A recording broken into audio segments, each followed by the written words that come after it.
English बोलते time क्या आप कंफ्यूज हो जाते हैं कि बेलन, छलनी, कद्दूकस को इंग्लिश में क्या बोलते हैं? तो आज की वीडियो आपके लिए है।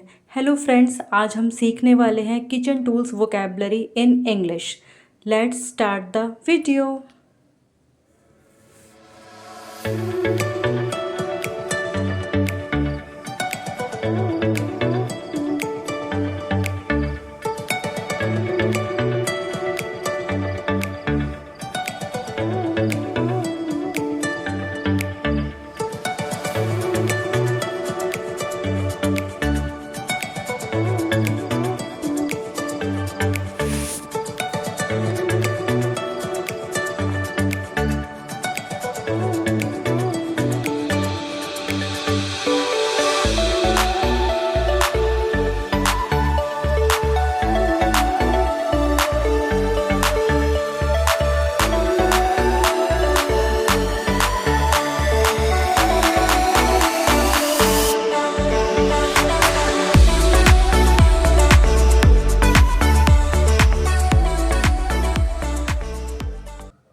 तो फ्रेंड्स, अब आप कॉन्फिडेंटली किचन टूल्स के नाम इंग्लिश में बोल सकते हैं।